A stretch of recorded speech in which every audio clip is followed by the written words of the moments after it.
Joining us now to take on these funeral protests are civil rights attorney Gilberto Garcia and the co-founder of Tea Party 365, David Webb. All right, let's start with you, David.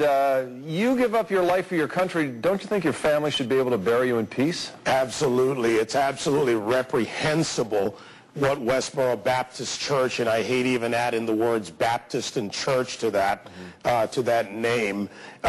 Look, they were going to protest the funeral of a 9-year-old girl, the girl that was killed in Tucson, Arizona. This is not just about our soldiers. These are hate mongers. And while I understand the First Amendment and their right to do this, we go beyond the point of where they are shouting fire in a crowded theater to inflict an emotional distress. And you know what? I got to agree with you. I'm really having trouble with this one. I'm the first one to be out there waving the First Amendment. But Gilberto, is it really somebody's right to crash another person's funeral? Well, I'll tell you the truth. I personally feel the same way you guys feel, but if we are going to look at it from the perspective of freedom and liberty, which is provided to all of us by way of the constitutional rights of the First Amendment, these people have a right to go there and make a political expression and protest and express their views. Unfortunately, in this case, it's not the time and place for it, but the law provides for it. The law does provide for it. Okay, let's put a face to this whole thing. The Westboro Baptist churches, they're really known for this type of action, as you point out, David.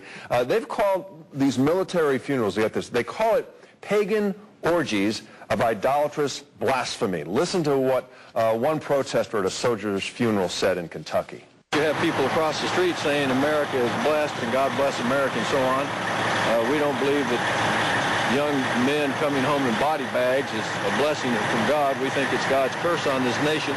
Let's realize who we're dealing with here. This is an image of a young girl being used, actually being abused by Westboro Baptist, standing on American flag with a sign in her hand. These people practice child abuse. Instead of raising a child in an open and nurturing environment, they pollute and turn someone into a hate monger. And let's not be fooled. These are very smart people. They're not that dumb. They know how to play the game. If they were not allowed to do this, how would their civil rights be violated? If they were not allowed to do this, it would only be that what their expression would be extremely obscene. It would be an attack on these soldiers. What they do is express their political freedom. And like it was said before, the main important issue here is these people are extremely smart. They know what they're doing, and they will always be claiming, I'm exercising my rights. Yeah, and we want to underscore here, Gil, that you do not agree with what they're doing. You're just here kind of to tell us about the legal aspects. Without a doubt. I don't think it's the time and the place, and I consider it disgusting as a person. I think we all agree on this. This is a reprehensible behavior. Gilberto Garcia, David Webb, thank you very much for joining us.